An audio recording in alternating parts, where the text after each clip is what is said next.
Assalamualaikum warahmatullahi wabarakatuh. Alhamdulillahilladzi arsala rasulahu bil huda wa dinil haq liyudhhirahu ala dini kullihi wa kafa billahi syahida. Asyhadu an la ilaha illallah wa asyhadu anna Muhammadan abduhu wa rasuluhu la nabiyya ba'da. Amma ba'du. Dewan Hakim yang arif dan bijaksana serta hadirin sekalian yang menyaksikan secara online calon penghuni surga. Indonesia merupakan sebuah negara yang berada di garis khatulistiwa dari barat ke timur, membentang dari Sabang sampai Merauke. Dari selatan ke utara, membentang dari Myangas sampai Rote. Dengan 17.504 pulau, menjadikan Indonesia negara dengan kepulauan terbesar di dunia. Dengan populasi 270,6 juta penduduk, menjadikan Indonesia negara dengan populasi penduduk terbesar keempat di dunia setelah China, India, Amerika Serikat. Terdiri dari 700 bahasa, 300 kelompok etnik, 6 agama. Di antaranya Islam, Kristen Protestan, Kristen Katolik, Hindu, Buddha, dan Konghucu. Keragaman inilah yang menjadikan Indonesia negeri yang unik dan menarik. Sementara di sisi lain, keragaman ini kalau tidak dijaga dan dikelola dengan baik, bisa menjadi sumber potensi konflik, baik konflik antar etnik, suku, maupun agama. Yang pada akibatnya bisa meruntuhkan falsafah bangsa, Bhinneka Tunggal Ika. Berbeda-beda tetapi tetap satu jua. Hadirin, lalu bagaimanakah solusi dari permasalahan tersebut? Sebagai jawabannya, merawat keragaman dan kesatuan NKRI. Itulah merupakan judul syarahan kami pada kesempatan kali ini. Dengan landasan firman Allah, surat Al-Hujurat ayat 13 sebagai berikut. A'udzu billahi minasy syaithanir rajim.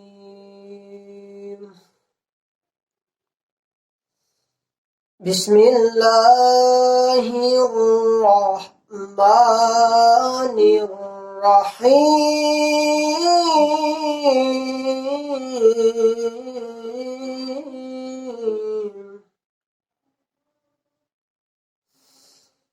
Ya ayyuhan nasu inna khalaqnakum min dzakarin wa untha wa ja'alnakum syu'uban وَجَعَلْنَاكُمْ شُعُوبًا وَقَبَائِلَ لِتَعَارَفُوا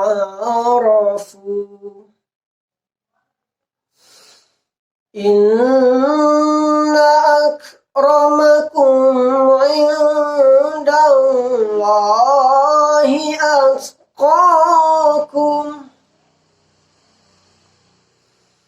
Inna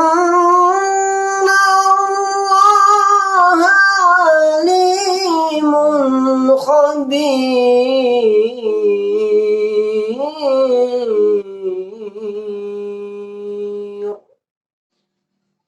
Aku berlindung kepada Allah dari godaan setan yang terkutuk dengan menyebut asma-Mu ya Allah, yang maha pengasih lagi maha penyayang.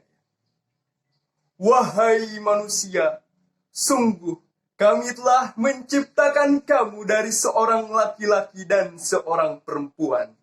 Kemudian kami jadikan kamu bersuku-suku, berbangsa-bangsa untuk saling mengenal. Sesungguhnya yang paling mulia di antara kami di sisi Allah ialah orang yang paling bertakwa. Sungguh Allah maha mengetahui lagi maha teliti. Hadirin rahimakumullah, dari segi balaghah, Firman Allah tadi bersifat kalam khabari dengan artian bahwa manusia diciptakan dari jenis laki-laki dan perempuan, berbeda suku, berbeda bangsa, berbeda bahasa, tetapi memiliki harkat martabat yang sama di sisi Allah Subhanahu wa taala. Meskipun secara tekstual ayat tersebut ditunjukkan kepada Bani Baydhah, namun secara kontekstual merupakan sebuah landasan etis sosiologis untuk merajut kebersamaan di tengah keragaman, termasuk dalam konteks merawat keragaman dan kesatuan NKRI. Dalam konteks ayat tadi, kita diajarkan untuk saling mentoleransi, saling menghargai, saling sinergi, karena tanpa adanya toleransi, tanpa adanya saling menghargai, tanpa adanya sinergi, maka akan menimbulkan diskriminasi, saling mencurigai, sehingga mudah terprovokasi, bahkan tidak mustahil menimbulkan tindakan-tindakan anarki. Betul hadirin? Bahkan Presiden Soekarno pernah berkata, "Those the friend that calls a sense to nationalism in the case are not both Japanese, Sumatra, Sulawesi, Borneo, Bali, or other region, but about Indonesian together, giving birth to a national unity." Perbedaan-perbedaan itulah yang menimbulkan rasa nasionalisme di dalam dada. Bukan tentang orang Jawa, Sumatera, Sulawesi, Kalimantan, Bali, maupun daerah lainnya, tapi tentang Indonesia bersama-sama melahirkan satu kesatuan nasional. Sebagaimana yang sudah digambarkan oleh Liberty Manik dalam sebuah lagu nasional, "Satu nusa, satu bangsa, satu bahasa kita." Tanah air pasti jaya untuk selama-lamanya. Indonesia pusaka, Indonesia tercinta, nusa bangsa dan bahasa kita bela bersama. Jangan gara-gara beda suku kita saling berseteru. Jangan gara-gara beda pendapat kita saling sikat. Jangan gara-gara beda pilihan kita saling bermusuhan. Sebagaimana firman Allah dalam Al-Quran, surat Ali Imran ayat 103 sebagai berikut. Bismillahirrahmanirrahim.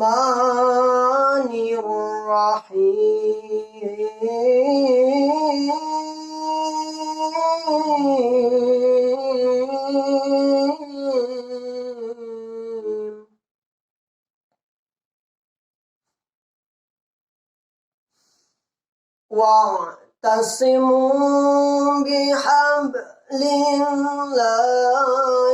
jami'an wa la tafarraqu.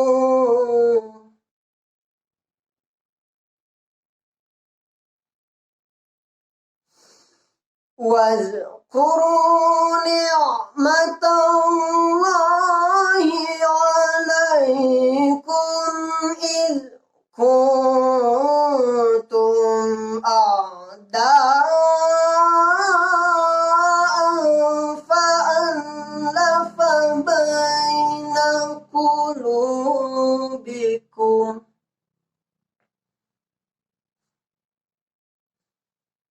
فأصبحتم بنعمته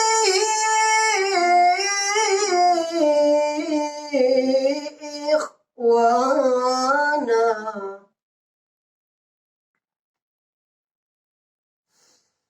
وكنتم على شفا حفرة من النار فأنقذكم منها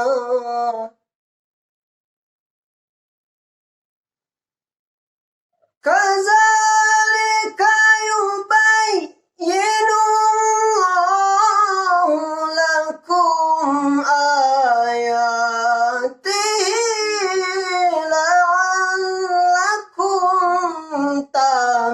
تهدون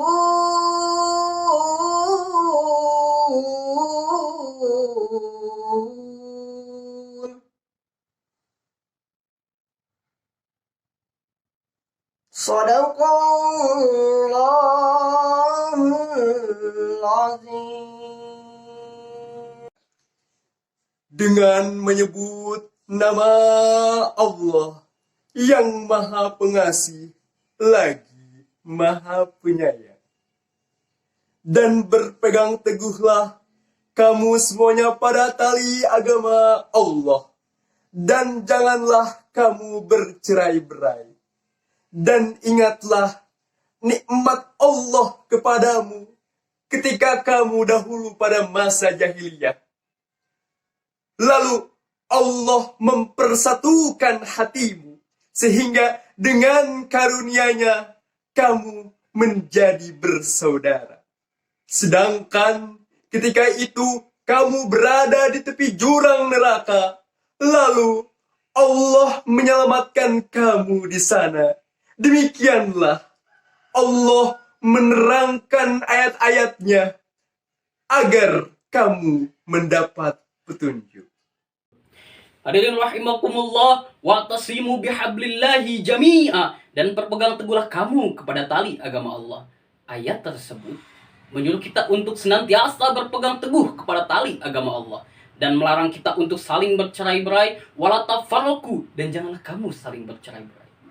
Syekh Ismail Haqqi Al-Barasawi dalam Tafsirul Bayan jilid 5 halaman 321 menjelaskan bahwa penyebab tafarraqu atau berpecah belah ialah in kuntum a'da'a, apabila kamu saling berselisih.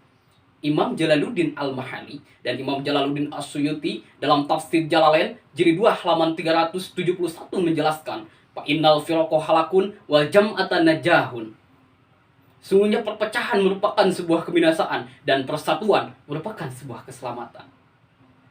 Namun hadirin, persatuan dan kesatuan itu mulai sirna karena mengedepankan keegoisan semata. Perbedaan dan keragaman menjadi sumber perpecahan di mana-mana, saling hujat, saling hina, bahkan sampai menistakan sebuah agama. Pembulian dan berita hoaks semakin marak di media massa, tuntutan kemerdekaan oknum separatisme di Papua, gerakan-gerakan terorisme yang semakin merajalela, pelecehan terhadap simbol-simbol agama, dan lain sebagainya. Hadirin, kita sebagai generasi muda harus menjadi pelopor persatuan dan kesatuan, sebagaimana pemuda satu abad silam yang berhasil mengikrarkan diri dalam sebuah momentum Sumpah Pemuda. Kami putra dan putri Indonesia mengaku bertumpah darah yang satu, tanah air Indonesia. Kami putra dan putri Indonesia mengaku berbangsa yang satu, bangsa Indonesia. Kami putra dan putri Indonesia menjunjung tinggi bahasa persatuan, bahasa Indonesia.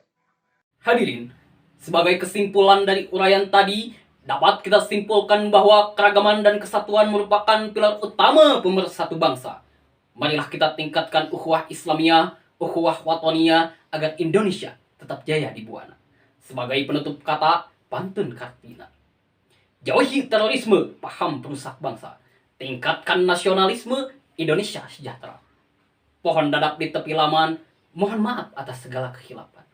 Wabillahi taufiq wal hidayah, waridho wal inayah. Wassalamualaikum warahmatullahi wabarakatuh.